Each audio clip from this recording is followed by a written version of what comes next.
my name is Hido, and welcome to the Pantheon, where it's Commander Precon time yet again. Does it ever end? Not really. And you know what else doesn't end? The life of a spirit. And it's spirits. Millicent, Restless, Revenant. Really cool name, to be fair. 7 mana, or is it? For a 4/4 Spirit Soldier. This spell costs 1 less to cast for each spirit you control. Pretty good, leads you into a nice spirit tribal deck. It's got flying, and whenever it or another non-token spirit you control dies or deals combat damage to a player, create a 1/1 white spirit creature token with flying. So white spirits, you know, that fly, absolutely fantastic. Having evasive threats is great. And each of those spirits is going to reduce the cost of our commander. So even if our commander dies, we're getting another spirit, which reduces the cost by 1. Cheating on that is fantastic. But I don't see this as being the most powerful deck in the world, but it is really quite cool. And spirits have always needed, you know, quite a bit of help, to be fair. So it's nice to see them getting it. Do you know what else needs support? Oh, my YouTube channel. So why don't you subscribe to it? Please do. I'm going to make lots of videos like this. There's going to be tons more fun and misery, but mainly fun. So come and join me as we journey into Commander. And without further ado, let's have a look at my top 5 for Millicent. And in at number 5, well, we've got another Spirit Commander. It's Revenant the Ever Watchful, and this is all about exiling, you know, flickering, things like that. Our commander doesn't particularly care about that, but white and blue are phenomenal in this, and spirits play really well with it. So for 4 mana, we've got a 2/3 Spirit Warrior with Flying and Vigilance. The first card you foretell each turn costs 0 to foretell. So foretell cards, you can pay 2 to put them down, face down on the table. They're not in your hand anymore. And then you can play them for the foretell cost at a later date. So this really helps get them out there. Whenever you exile 1 or more cards from your hand and or permanents from the battlefield, create a 1/1 white spirit creature token with flying. So this is just a great way, a great engine of creating spirits, which is really good with our commander's reduction ability. And this is also a spirit that, you know, if it dies or deals combat damage with its evasion, we're going to be getting even more spirits. To go along with it, there's Brago King Eternal, a spirit, 4 mana 2/4, flying. When it deals combat damage to a player, exile any number of target non-land permanents you control. Then return those cards to the battlefield under their owner's control. So again, absolutely fantastic. Doesn't exactly work with our commander, but we're going to have a lot of, I mean, if we're playing a deck like this with flickering, well, there's going to be quite a few things that work with it. And there's some really good spirits that I'll talk about in a second. Soul Herder is very similar, 3 mana for a 1/1 spirit. When a creature is exiled from the battlefield, put a 1/1 counter on Soul Herder. So remember, if Revenant is on the field, we're going to be getting 1/1s from all this. At the beginning of your end step, you may exile another target creature you control, then return the card to the battlefield under its owner's control. And because all of these are spirits, when they die, we're going to get spirits. Oh, it just works so well. Then the Sage of Beyond, 7 mana for a 5/5 flyer. Spells you cast from anywhere other than your hand cost 2 less to cast, so that works excellently with our commander's reduction ability. This is also a spirit, so it reduces our commander by 1, and you can foretell it for 2 mana and then pay 5 at a later date, which is really, really nice, give you a good reduction. If you're playing really into the foretell sort of mechanic, or maybe casting things from your graveyard with, I don't know, Disturb or Flashback, this card is wonderful for all those sorts of synergies.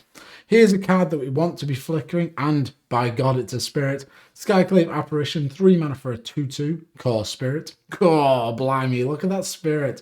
When it enters the battlefield, exile it to 1 target non-land, non-token permanent you don't control with converted mana cost 4 or less. This is going to hit mana rocks, the majority of commanders. This is a house in the deck. Then, when it leaves the battlefield, the exiled card's owner creates a XX blue illusion creature token, where X is the converted mana cost of the exiled card.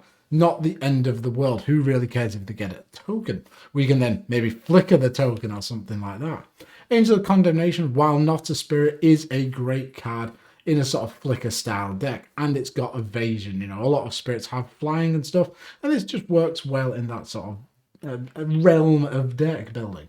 4 mana 3/3 with flying and vigilance. Pay 3, tap, exile another target creature, return that card to the battlefield under its owner's control at the beginning of the next end step. So it's slow flickering.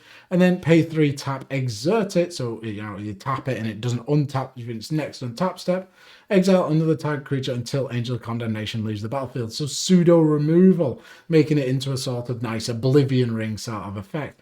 A really versatile card, quite mana intensive, but it's great to have. Then, what a spirit this is. We all know it. We all absolutely despise it. Deadeye Navigator, 6 mana for a 5/5 with Soulbound. So you pair this with a creature when it comes in. A good enter the battlefield creature, maybe Skyclave Apparition, just absolutely wipe the board. Maybe, Palinkron, get infinite mana, all sorts of things. As long as it is paired with another creature, each of those creatures has pay 2, exile this creature, return it to the battlefield under its owner's control. That happens straight away. They just come in and out. Amazing, amazing cards. Can do so many great things with it. And that brings me on to number 4. And at number 4, we've got Spirit Tribal, and ways to buff our spirits and really take advantage of the fact we want to be playing a lot of spirits and we're going to be making a lot of spirit flyers. Drogskull Captain, 3 mana for a 2/2 Spirit Soldier. Flying, other spirit creatures you control get +1/+1 and have hexproof. Hexproof, of course, means our opponents cannot target it. We can still target it, which might come in a bit useful. I don't know why I did that. But this is a great card with all of those tokens. It's just going to double their power and toughness, and then we're going to swing in for massive damage. And it's in a flying evasive threat itself. Similarly, with this Door of Destinies, we're playing a lot of spirits. Great card, 4 mana for an artifact. When it enters the battlefield, choose a creature type. Whenever you cast a spell of the chosen type, put a charge counter on Door of Destinies. Creature control of the chosen type gets +1/+1 for each charge counter on Door of Destinies. This will turn our token army into an absolute force to be reckoned with. Amazing card. Then there's Vanquisher's Banner, 5 mana for an artifact. When it enters the battlefield, choose a creature type. Creatures you control of the chosen type get +1/+1. When you cast a creature spell of the chosen type, draw a card. Now that can be fantastic with our commander. If we have some way to bounce our commander back to our hand, if we have 5 spirits on the field, well, our commander just costs a blue and a white. So we can just play our commander for 2 mana, draw a card, bounce it, 2 mana, draw a card, and create a nice little engine for ourselves. Then there's Partition Geist. I don't know what word that is. 3 mana for a 2/2 flying spirit knight. Other spirits you control get +1/+1. Excellent buff. And spells you cast from your graveyard cost 1 less to cast. So I talked about Disturb earlier, a disturbing revelation. And Flashback is a really good mechanic for this sort of deck. Then here's a spirit, utterly miserable card. Celestial Kirin. 4 mana for a 3/3. The Spirit Kirin. Flying, whenever you play a spirit or arcane spell, destroy all permanents with that spell's converted mana cost. By God, this is a miserable card with the card I'm going to speak about, but this is good with all of the different range of spirits we're playing. Our commander, destroy all 7 drops. I don't know how useful that would be, but Ugin's Conjurant is in an X. So it's a 0 cost, 0/0, and it's the battlefield with X1 counts on it. It's a Spirit Monk. The rest of the card doesn't really matter because with Celestial Kirin, for 4 mana, whenever we cast a spirit spell, destroy all permanents with spells convert mana cost. So if we cast this for 0, well, we destroy all lands. Now, not very fun, but it will win you games, I can guarantee it. Make sure you're ahead on the board and then do this, wipe all the lands from the field. Then you can just swing in for victory. And then there's Phantom Carriage. 6 mana for a 4/4 spirit, so quite a hefty investment. But when it enters the battlefield, you may search your library for a card with Flashback or Disturb, put it into your graveyard, then shuffle. So you can get Dennick or something like that, or one of the other great spirits. One of them I'm going to speak about in a minute. And that brings me on to number 3. And at number 3, we've got True Conviction, because not only does our commander care about creatures dying, it also cares about our spirits dealing damage. So we want to be able to deal twice as much damage. True Conviction, 6 mana enchantment, creatures in control of double strike and lifelink. Ooh, now that is phenomenal. Double strike, we hit once, then we hit again. So we're going to get 2 triggers from our commander, make twice the amount of tokens, and we're going to be gaining amounts of life that I cannot even comprehend.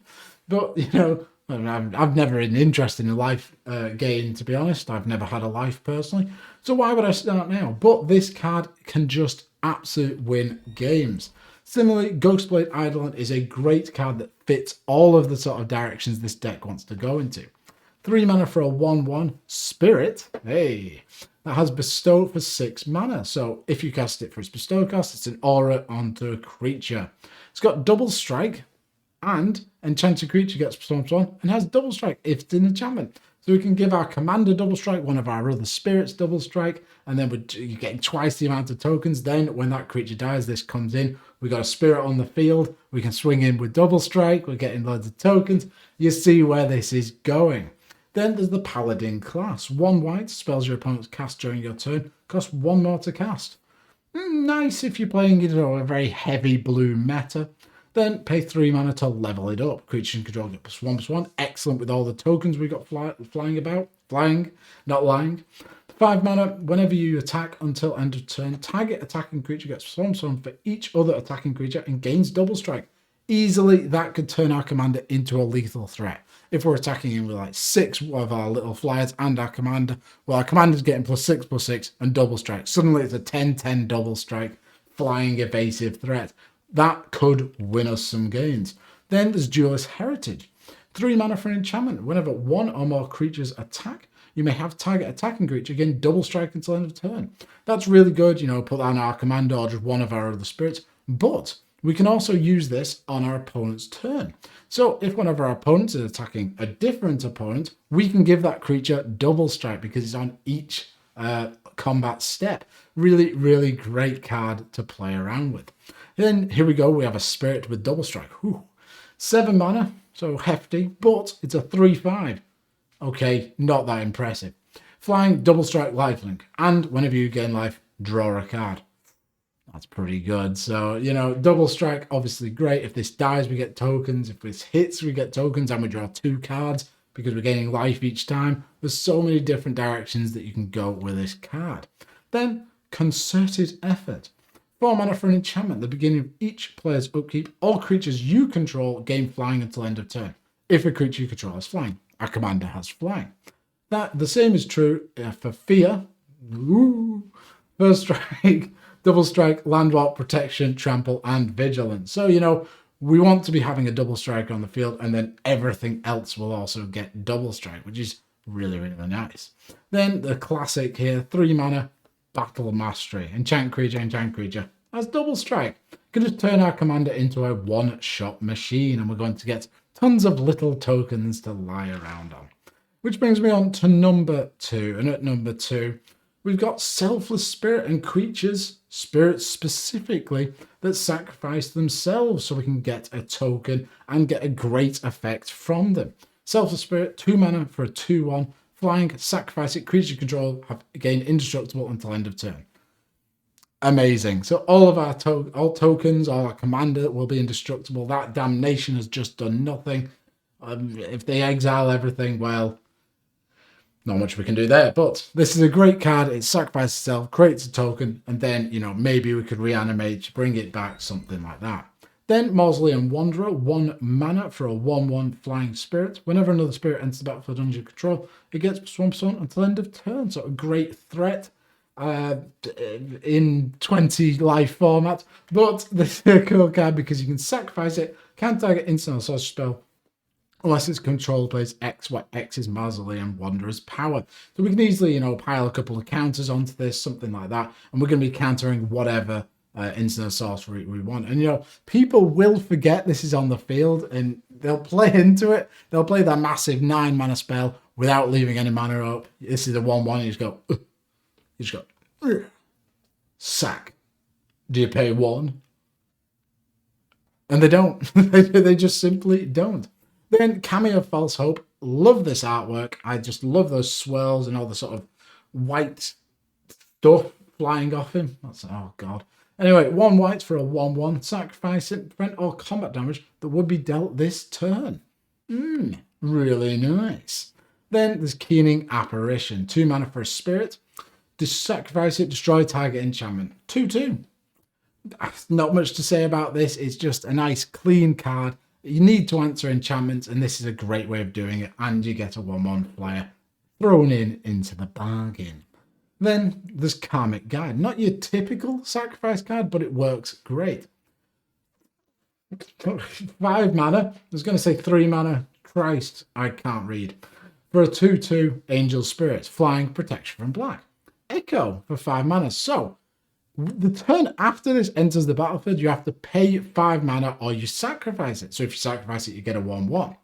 Then when it enters the battlefield, return target creature card from your graveyard to the battlefield. So we've got a lot of things that are going to be sacrificing. This is a great way of getting things back. And then this sacrifices, we get a token from that. And it's a spirit in the deal. Then, oh my god, it's not a spirit. Or is it? No, not yet anyway. Malevolent Hermit is one of my favorite cards that has come out recently. I love this card. Where is it? I even have a foil extended border version. You can't really see it, but there he is. So, why do I like this card so much? 2 mana, 2/1.